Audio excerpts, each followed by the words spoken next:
farmer, friend, singer-songwriter, Lyal Strickland. And that's farmer, friend, and jack of all trades, Chris Horn. And we're those Tastebudguys.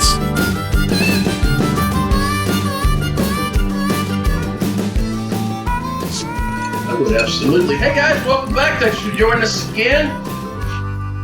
We're back. I'm Chris, this is Lyal. I want to say you might remember Danny from the last time, except the last time Lyal lost all the footage. I did lose all the footage. It might not have been Lyal. We don't know. Something happened to all the footage. So this isn't Danny's first time for being here, but it's the first time you guys are going to get to see. It also might have been a manipulative ploy to get this beer back on the show because you can't go buy Danny's beer. No.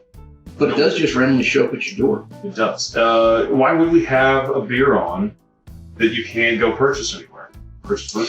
I see, because you might want to know how to make it yourself. There is the key. Yeah. So Danny, you do homebrew stuff, right? And you do some wine as well. Yeah. You do beer, wine, and... Which I guess we should have set wine up. Probably. Hey, peanut gallery, give me a bottle of that wine over there. I guess let's first break into what we have here, right? So you've got a Marzen. Yep. Marvin's Marzen, which is an Oktoberfest? Yep, it's Oktoberfest. Is an Oktoberfest essentially just like an aged lager? It is. Okay. Yeah. Similar? It's brewed in March and then usually drank in around October. Okay. Yeah, and then we Rosie's Raspberry, and we'll talk about that in a little bit, why that makes that special. Winter Creeper, that's a chocolate vanilla porter. Launch Year Light, an American Light Lager. And Riverbank. Is that your smash? That is the that's American Pale Ale. Okay. Yep. So I say that because there's a lot of different styles here.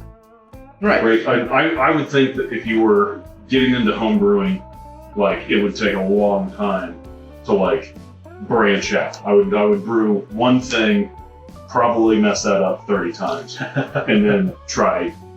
How long have you been doing this? Approximately 10 years. Okay. 10 years. So how'd you get started with this, and what is the process like? Well, I actually I started with just like the Mr. Beer kits, which is the little round pig-looking keg. Yeah, I've seen those, yeah. Thingies, and you can get them pretty much anywhere, and that's how I started. So, yeah, go ahead, sorry. Then I went to extract method, which is basically you get. I kind of explain it as like baking a cake from out of a box or from scratch. Like your all grain brewing would be from scratch, and your extract would be out of a box. Okay. Your limit. There's only so many extracts that you can buy. And I do all grain brewing now, and all grain is.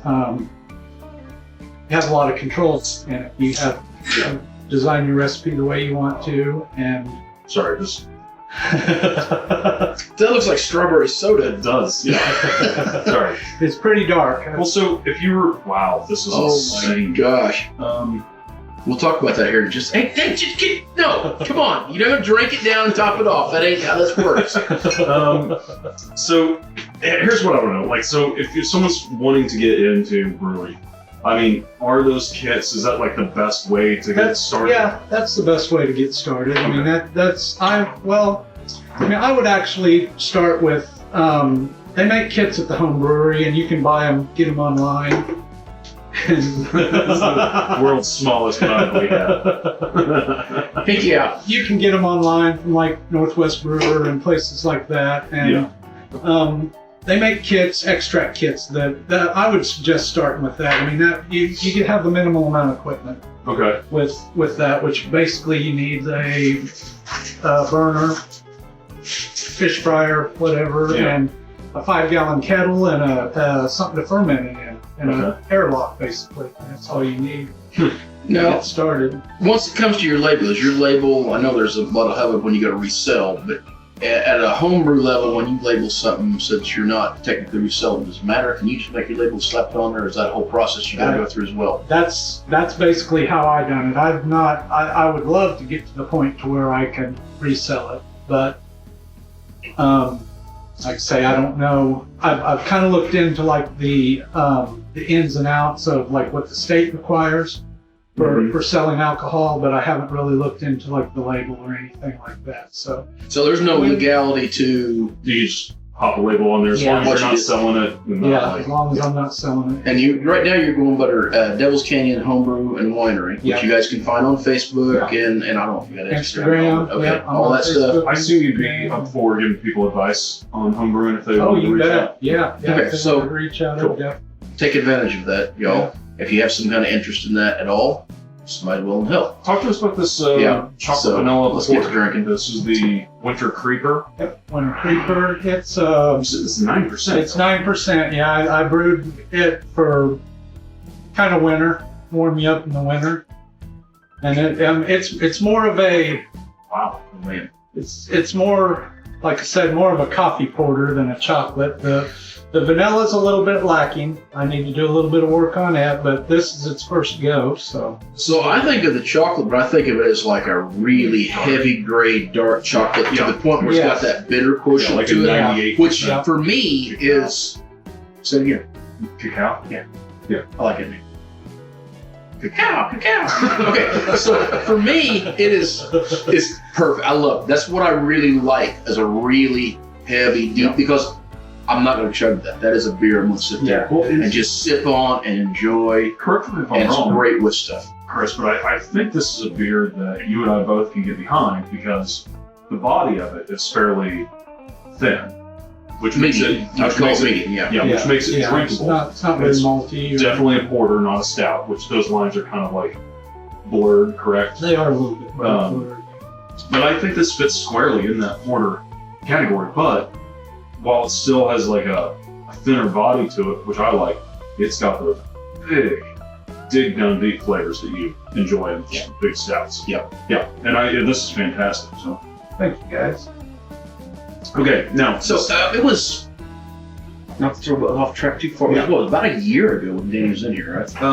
he came down and brought some beer, brought some wine, told us that there's a bunch of ghosts in here. Yeah. We done a little talk about ghost hunting. Done a live show. Yes.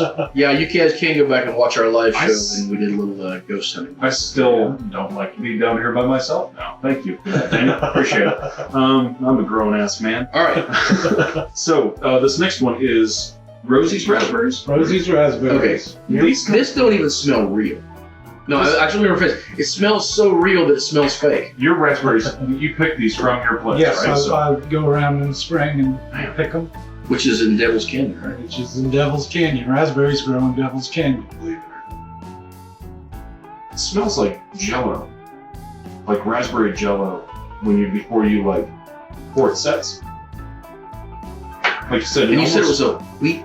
It's a wheat beer. It almost smells fake. That's what I said. It does. It's so real. It almost smells fake because the nose on this is so big and so bright and so much raspberry. You're like, that can't be real. And that's the problem. It's real. And there's a lot. You must have put a lot in there. 3 pounds for a 5-gallon batch. Wow. That's a ton. That is a ton. And I think, well, I want to talk Now, there's no sweetener in that. I was going to say, that's what I like about this, is it's not overly sweet. There's just a little bit of tinge of this is fruit. Yeah. Considering about 10 minutes before you got here, we just shot the Cayman Jack episodes, which, if you recall, assuming we released the before, they're very sweet, which makes this very not sweet. Yeah. So, I mean, correct me if I'm wrong, but the small batch stuff, right, the homebrew stuff, you can really get bigger, bolder flavors. Yeah. You can really nail down what you like and what you don't like about a beer, right? Because when you scale up, you have to do all these things to try to make sure that it tastes the same, and by the point that you're brewing, let's say, this raspberry beer. Well, This is what? What the hell is this? I'm not sure why we have that on. Popcorn oil? Why in the... Pour me a shot of that. What are you doing, man? Keep me on your toes. Keep me on your toes. Sorry, go ahead. How hard is it to scale something like this up? Well, like, wouldn't this be cost prohibitive? And when you for go a scale up, brewery to do? for instance, how big of a batch do you currently make? Is it 5 gallons? gallon. Yeah. So if you was going to scale up to a usable, resellable batch, what would be the next logical step? As far as Like if you was going to serve it off a tap and to resell, not necessarily canning, not the distribution, but like you're going to sell it over a counter, I would assume that would be the next step a person would take. What's the size difference you're talking about there? Is it you would probably you would probably go in. Then it would be in like the barrel range. Yeah. Yeah. Like Yeah, the Yeah, big they kegs of the, like 8 barrels or whatever. yeah they Missouri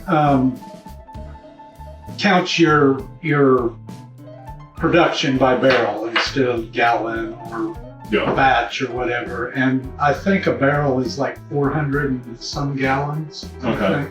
So quite. that is a So- big scale. Yeah. Which, and you That's said 3 pounds of raspberries went into this Yeah. for a 5 gallon batch? Yeah. So that's what I'm And- getting at. Is like he So it'd wanted be to. like 80 pounds of Yeah, it would be. raspberries for a barrel. I assume, I've never done large scale brewing, but I would assume that, I don't know if you would need I mean, that would the be, exact amount of, double, triple, quadruple, whatever, but I would think that would get in, if you're reselling, that does get into the thing of like, how much can we cut off of this to make it beer cheaper and increase our margins? Where if you're just doing it for yourself, you just make it taste good. and I'm not sure if an extract would be the way to go with that. Mhm. You can buy good Quality extras. raspberry extracts, and like which we didn't set out, but my peach jalapeno saison is it's a peach extract instead of Actual peaches. extra peaches. Yeah. All right. Okay. We're maybe going to do another episode on these. Probably said he had a peach jalapeno saison. I don't want to crack That's that one. not on this table right now. Well, Peanut Gallery has a question. What could you do to make that into a sour? Because I love sour. Peanut Gallery wants a sour. Like, how do you make it a sour? All you would have to do is there's basically like 3 types of sours. There's your Goss, your Lambrick, and your Flanders Red, which all of those are basically the yeast. But you can put a souring yeast in there, and that's basically all you would have to do. I'm just throwing that one out that's there in case that's you ever an decide to excellent- make a sour. That is an excellent idea. I mean, I could, if I had some help picking raspberries, guys. I got So We could get enough raspberries to make 2 batches next spring, and one of them could be a salad. you said lambic was one of them, but now what I understood is lambic could only be made with the natural fermentation, wherever the heck that town was from, they make that lambic in. Is that right, or can you actually do a lambic out of a barrel? Yeah, you can. I think they call it alembic, but I mean, there's a lot of things that define a beer style that I'm sure are Interesting. fudged just to get them, and that's another reason why I got into home brewing too, is because a lot of the beer styles you couldn't buy in Missouri. Like the sours have become more popular, but Yeah. I mean It was very hard to find sours. For a while. for a long time it was, and I loved them, and I'm like, hell, I can't find them, so I guess I'm gonna have to make them. That's the spirit. Okay, real quick. Yes. I just saw you do something we talked about. You mixed the raspberry and the chocolate. I sure did. How was it? Fucking delicious. Is it? I never tried It's really that. good. All right. Now, I did have quite heavy raspberry versus the other one. But yeah. I'm the opposite, but it's really good. Okay, we're going to do another episode, but if you guys have any questions about home brewing or winemaking, I guess, too, I'm sure you'd be happy to help them with. You bet. Yeah. Check out Devil's Canyon Homebrew and Winery. We'll put a link in the description, and Danny's just a super nice guy and salt of the earth, so he makes really damn good stuff. Anything else? Until next time, Whether it be the homebrew beer you drink, the food that you're eating, clothes you wear, or the people you're meeting, grab a buddy and try something new.